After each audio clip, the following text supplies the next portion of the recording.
Godzilla a évolué d'innombrables fois au fil des années, passant de son rôle initial de dieu de la destruction, une métaphore des effets catastrophiques de la dévastation nucléaire. Un être sans pitié qui détruisait impitoyablement tout sur son passage. Et en l'espace de 20 ans, il s'est transformé en protecteur des enfants, une créature qui défendrait la planète contre tout ce que l'univers était prêt à lui lancer. Puis plus tard, il est devenu un anti-héros, presque un mélange des deux époques, portant toujours les thèmes antinucléaires de l'original et n'étant pas forcément bon, tout en défendant le monde contre toutes sortes de kaijus hostiles. Chaque phase a ses fans, ce qui se comprend aisément. La franchise plaît pratiquement à tout le monde, ce qui signifiait que ce serait toujours une tâche difficile lorsque Legendary est arrivé avec l'intention de créer son propre univers Godzilla. Comment Godzilla serait-il représenté? Serait-il un protecteur, quelque chose de maléfique ou quelque chose entre les deux? Eh bien, ce que nous avons eu, c'est le Godzilla de Legendary, une force de la nature. Godzilla, une créature qui agit comme une extension de Mère Nature elle-même. Un titan qui incarne chaque aspect de l'écosystème de la planète, provoquant des inondations, des tremblements de terre et des catastrophes environnementales sur son passage. Mais dans sa forme la plus pure, il est un animal territorial, éliminant les espèces invasives de son territoire pour préserver l'équilibre. Il ne protège ni ne chasse activement les humains en contrebas. Mais comme pour la série Toho, il est clair que la caractérisation du roi des monstres a évolué au fil des années, certains pensant que c'est pour le mieux et d'autres pour le pire. Quelques-uns ont carrément dit qu'ils avaient ruiné le personnage dans la 2e saison de Monarch. Mais est-ce vraiment le cas? Aujourd'hui, nous allons voir s'ils ont vraiment ruiné Godzilla, et pour cela, nous devons revenir au début. Avant de commencer, merci de vous abonner, car 65% d'entre vous ne l'ont pas encore fait. Aidez-nous à changer cela, nous vous en serions très reconnaissants. Maintenant, nous allons passer en revue comment Godzilla a évolué dans l'ordre de sortie de 2014 à 2024, puis nous expliquerons comment Monarch s'intègre parfaitement dans cette caractérisation et pourquoi, pour une raison quelconque, les fans s'en inquiètent autant. 2014 a été considéré comme le Dark Knight de la franchise Godzilla, un reboot plus sombre qui a offert au roi des monstres une histoire plus ancrée et réaliste. Et cela venait en partie du fait de rendre Godzilla plus animal, moins anthropomorphisé. Ses motivations sont claires et précises, maintenir l'équilibre au sein de l'écosystème de la planète. C'est la caractéristique principale du Godzilla de Legendary, et cela reste vrai aujourd'hui. Mais au fond, il est un animal. Il agit de manière territoriale, et il a des rivaux, comme nous l'avons vu avec les Mutos, des super-espèces parasites qui se nourrissent de l'espèce Titanus Gojira de l'intérieur. Le Godzilla dans ce film apparaît comme noble, tel le dernier samouraï encore debout qui prend les armes. Il est peut-être encore inexpérimenté, n'ayant pas les compétences de combat qu'il acquiert dans les films suivants. Il ne comprend pas totalement le monde moderne et a essayé de s'y adapter, mais il lutte face à l'ingérence constante des humains. Il se sent comme un personnage hors de son temps et de sa place, essayant de comprendre le monde qui l'entoure alors qu'il poursuit le travail qu'il accomplissait déjà il y a des millénaires. À la fin, on se retrouve avec un Godzilla qui a gagné en expérience, tant au combat que dans la compréhension de ce monde moderne, alors qu'il s'éloigne à la nage jusqu'à ce qu'on ait de nouveau besoin de lui. Voici Roi des monstres, le 2e film Godzilla du Monsterverse. Et ce Godzilla est bien plus sûr de lui. 5 ans se sont écoulés depuis 2014 et beaucoup de choses se sont passées pendant ce temps. Il est devenu un titan plus dominant qui n'hésite pas à défendre l'écosystème de la planète. Il ne fuit pas le combat et ses affrontements montrent une nette amélioration en puissance et habileté. Il a également une meilleure compréhension de la technologie humaine maintenant et il comprend à quel point ces petites créatures de la taille d'une fourmi peuvent être utiles, ce qui montre qu'il apprend à connaître le monde moderne et qu'il accepte la place de l'humanité aux côtés des titans. Cependant, cette nouvelle confiance peut aussi passer pour de l'arrogance, ce qui deviendra plus tard un problème pour ce titan. Son rôle en tant que Titan Alpha dominant lui a laissé peu de concurrence.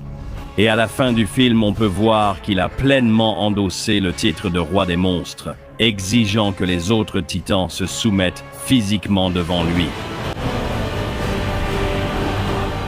Maintenant, cela mène parfaitement à Godzilla contre. Kong, ou Godzilla, désormais pleinement installé dans son rôle dominant, n'hésite pas face aux menaces et se lance tête baissée dans l'action. Alors qu'Apex construisait Mechagodzilla, ils utilisaient à la fois le crâne de Ghidorah et probablement la technologie Titan de Hiroshi qui envoyait des signaux conçus pour provoquer Godzilla. Il a réagi en conséquence en essayant d'éliminer ce qu'il considérait comme une menace émergente. Pendant cette période, Kong avait quitté l'île du Crâne, ce qui a mis en colère le roi des monstres, car un autre titan alpha entrait maintenant dans son domaine et violait leur accord. Rappelez-vous, il reste un animal, et en plus, il est territorial. Il ne peut pas tolérer un autre titan dominant sur son territoire, donc il est déjà furieux que les humains semblent le provoquer. Mais en plus, ils escortent Kong hors de l'île du Crâne. Ces réactions sont tout à fait compréhensibles. Et à la fin du film, Apex a libéré Mechagodzilla, une super arme de la taille d'un titan qui utilisait le crâne de Ghidorah comme cerveau, lequel a ensuite pris le contrôle de la machine et a commencé à détruire Hong Kong. Il a ensuite mis une raclée à Godzilla avant que Kong n'intervienne pour l'aider. Cela aurait un effet négatif sur la façon dont Godzilla perçoit l'humanité à l'avenir. À la fin, Godzilla a jugé que Kong n'était plus une menace, à la fois parce qu'il l'avait complètement dominé et parce que Kong l'avait aidé à vaincre le géant mécanisé. Ils sont parvenus à une trêve tant qu'ils restaient dans leurs domaines respectifs. Kong dans la terre creuse et Godzilla à la surface. Maintenant, à l'approche de Godzilla x Kong, le nouvel empire, Godzilla continue sa routine de roi des monstres. Les titans qui ont violé leur accord de se retirer sont rapidement neutralisés. Il leur a donné non pas une, mais 2 chances, et ils les ont brisées. Il continue d'agir comme une force d'équilibre, s'occupant des menaces qui violent l'ordre naturel. Scylla a enfreint les règles. Je ne serais pas surpris si Godzilla intervenait, car les ruines de Rome lui rappellent le foyer qu'il avait en 2019. En fait, il a fait du Colisée son nouveau lit. S'il rentre, il s'installe, mais il entend bientôt les tambours de la guerre. Des signaux provenant des profondeurs de la terre creuse lui indiquent que quelque chose approche. Un ancien rival de la Grande Guerre des Titans, Scar King, arrive. Ce qui signifie que Godzilla doit se préparer. Le film suit Godzilla cherchant à prendre de la masse pour se préparer au combat. Une combinaison de son arrogance croissante et de son indifférence envers l'humanité le conduit à détruire des installations nucléaires pour se nourrir, sans se soucier de qui cela peut blesser. Il revendique également le territoire actuel de Tiamat, un endroit nécessaire à l'évolution de Godzilla. Cependant, cette rivalité ne sort pas de nulle part. Tiamat avait auparavant volé l'une des anciennes tanières de Godzilla et il s'est battu pour la récupérer. Lorsqu'ils se sont retrouvés dans l'Arctique, Tiamat avait une chance de se rendre. Elle ne l'a pas fait, elle s'est battue et elle a perdu. Rien n'arrête Godzilla dans sa mission de maintenir l'équilibre de la planète et il n'a pas le temps de s'occuper de titans sauvages comme Tiamat. La patience de Godzilla envers l'humanité est à son minimum. Là où autrefois il prenait le temps de contourner leurs immenses structures, maintenant il les traverse simplement de front. En tant que titan alpha dominant, il doit garder le contrôle de son territoire, et cela implique de gérer les menaces. Et Kong était l'une de ces menaces. Ils avaient passé un accord, et il l'a rompu. Alors, Godzilla frappe. Cependant, Mothra, heureusement, l'a aidé à reprendre ses esprits. À la fin du film, Godzilla est dans une bien meilleure position avec Kong, et ils se comprennent beaucoup mieux, avançant comme alliés plutôt que comme ennemis. Cependant, la relation de Godzilla avec l'humanité ne s'est pas encore améliorée, et avec Supernova qui va probablement introduire un rival de Monarque qui chasse activement les titans, sa position vis-à-vis de l'humanité pourrait même empirer. Jusqu'à présent, il y a eu une escalade très claire et définie du personnage, et cela est justifié dans l'histoire. Il est, au bout du compte, un animal territorial qui agit en conséquence. Sa compréhension du monde s'est développée, et il a vu à la fois le meilleur et le pire de l'humanité, ce qui façonne son jugement actuel en fonction de la manière dont ils l'ont traité. Sa vision des monstres a aussi évolué. Là où autrefois il attaquait en raison de profondes rivalités ancestrales, il est désormais devenu une force bien plus dure et autoritaire, allant presque jusqu'à ressentir un certain sentiment de possession sur les autres titans. Ils font ce qu'il dit ou en perd le prix. Cependant, malgré cela, il garde une certaine tendresse et une compréhension claire de la façon dont les choses devraient être. Sa relation avec Mothra reste forte, et elle lui permet de garder les pieds sur terre, tandis que Godzilla permet à Kong de devenir un dirigeant plus puissant tant qu'il maintient l'ordre dans la terre creuse. Presque comme une extension de lui-même. Comment Monarque développe-t-il cela? Gâche-t-il vraiment le personnage? Et est-ce que cela a du sens dans la chronologie canonique? La première saison de Monarque, Legacy of Monsters, se déroule en 2015, peu de temps après le film de 2014. Mais est-ce qu'elle traite le roi des monstres de la même manière que ce film? Eh bien, Godzilla passe la plupart de son temps à errer sur la planète, étant aperçu à divers endroits, presque comme dans un documentaire animalier. Ce crocodile représente la raison pour laquelle la chasse sportive, la chasse aux trophées des plus grands animaux du monde doivent cesser. Cet animal, Super Croc, met en avant l'importance de ces animaux dans notre écosystème. Ma mission est accomplie. Il n'attaque pas les humains délibérément. Il ne comprend pas encore totalement son environnement et préfère la solitude pour l'instant, loin des gens. Un peu comme Jacob. Cependant, il est invoqué grâce à une technologie d'appâtage de Titans, similaire à ce qui a probablement été utilisé dans Mechagodzilla. Cela l'attire vers l'Axis Mundi, où il enquête sur la perturbation. Sa seule mission, arrêter le signal, car il est probable qu'il excite les autres monstres. Mais pendant qu'il fait cela, il est attaqué par une autre créature territoriale, Lion Dragon, et il s'engage dans un combat féroce. Tout ce qui est montré dans la saison 1 correspond à ce que représente le premier Goji de Legendary, une incarnation de Mère Nature, pas intrinsèquement violent. Violent, mais prêt à se battre contre ceux qui le défient. Cela s'intègre parfaitement dans un monde où Godzilla commence à prendre son rôle de défenseur de la planète en main et marque une nouvelle étape dans sa confiance grandissante et peut-être son irritation envers certains de ses autres monstres, voire même envers les humains. La saison 2 semble avoir beaucoup fait parler d'elle à cause de sa prétendue mauvaise caractérisation. Parce que la saison se concentre sur Titan X, un monstre qui suit une route migratoire naturelle pour pondre un œuf avant de retourner à l'Actus Mundi afin de compléter le cycle. Elle n'est pas maléfique et n'a rien fait qu'on puisse vraiment qualifier de violent, c'est simplement un animal qui tente de se frayer un chemin sur la planète. Cependant, Apex et Lee Shaw interviennent et attirent Godzilla en Australie pour qu'il l'affronte dans le but d'éliminer la menace. Au départ, Godzilla dormait, indifférent à l'apparition de Coke-Evila. Elle ne rasait pas de villes ni ne détruisait des hordes de super-espèces. Elle restait relativement discrète. Cependant, un dispositif pour attirer les titans fut de nouveau utilisé pour appeler le roi des monstres. Et à ce moment-là, il en avait assez.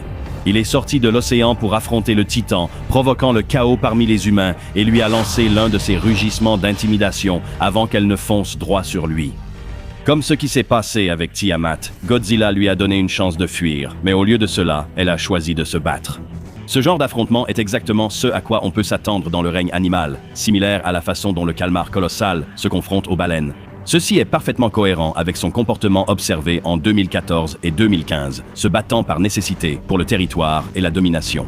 Cependant, il possède toujours cette retenue pour laquelle le roi des monstres est connu. Il n'est pas complètement brutal et impitoyable, du moins pas encore. Il est clair que Godzilla se retient dans ce combat. Il ne frappe pas Kokai avec son souffle atomique, il l'utilise presque pour la rediriger. Godzilla la poursuit jusqu'à Skull Island, d'où elle vient, puis il s'arrête. Il ne poursuit pas l'attaque et a accompli ce qu'il voulait faire, c'est-à-dire la renvoyer chez elle. Sa présence a clairement agité à la fois Monarch et Apex. Cependant, ce n'était pas suffisant pour justifier de la tuer. Après l'avoir accompagnée à Skull Island, il repart, mission accomplie. À la sortie de l'épisode 8, la communauté a protesté, disant qu'ils avaient ruiné le personnage de Godzilla, qui n'agirait pas ainsi, n'engagerait pas de combat et la laisserait partir. Mais si vous avez regardé cette vidéo, vous saurez que ce n'est tout simplement pas le cas. J'ai l'impression que les gens anthropomorphisent un peu trop Godzilla. Il est intelligent, mais au bout du compte, cela reste un animal. Il ne comprendra pas tout ce qu'il voit, car il pensera d'abord « Il y a un monstre sur mon territoire, je dois le chasser ». Il ne va pas simplement rester là et dire « Bon, passez votre chemin ». C'est ben trop humain comme caractéristique. Mais dans Monarch, c'est peut-être la chose la plus cohérente avec le personnage que nous ayons vu faire à Godzilla, et cela correspond parfaitement à son comportement avant 2019. Sa confiance grandit en tant que protecteur et titan alpha, et il a maintenant l'autorité pour forcer les titans à se soumettre et à rentrer chez eux. Cependant, il est loin d'être aussi arrogant qu'il le deviendra après la défaite de Ghidorah. Cela donne une profondeur marquée au roi des monstres, affirmant son rôle de leader chez les titans et laissant place à son évolution dans les prochains films. Il est clair que Monarch n'a pas nui à la caractérisation du roi des monstres, mais l'a plutôt enrichi, comblant les lacunes avec davantage d'événements qui soulignent à quel point il a changé, grandi et évolué dans notre monde moderne.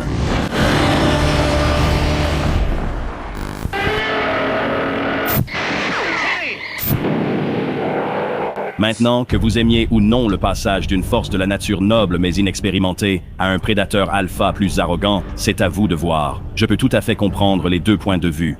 J'aurais aimé qu'il reste dans ce rôle plus neutre et indifférent que nous avons vu en 2014 et même dans Monarch, mais ce changement n'est pas mauvais. En fait, c'est un personnage bien écrit. Tout ce qui s'est passé dans les films explique son évolution, et il est logique que ce titan au tempérament vif subsiste dans le Nouvel Empire. Et Supernova devrait explorer sa caractérisation de manière encore plus approfondie, en abordant sa solitude en tant que monstre dont le rôle est de maintenir l'équilibre. Son travail n'est pas d'être apprécié des autres titans, mais de maintenir l'ordre. Cela signifie qu'il est totalement seul dans ce monde de plus en plus dangereux. Et comme le prochain film sera centré sur Godzilla, ces thèmes seront probablement explorés alors que nous apprendrons à connaître le roi des monstres encore mieux que jamais auparavant. Mais seul le temps nous le dira. Une chose est cependant claire, Godzilla va encore évoluer. Quelle est votre phase préférée du roi des monstres? Préférez-vous le gardien de l'équilibre naturel encore inexpérimenté, le titan plus confiant mais instable d'aujourd'hui, ou une version intermédiaire? Dites-le nous en commentaire. Je les aime tous autant, et j'aime simplement que la progression ait du sens, même si ce n'est pas évident au premier abord. N'oubliez pas de vous abonner et d'activer la cloche de notification pour devenir un habitant de Dangerville dès aujourd'hui, et donnez-nous un gros pouce bleu Tai Kong, ça aide l'algorithme et tout ça. C'était Alistair, et on se retrouve, chers habitants, dans la prochaine vidéo.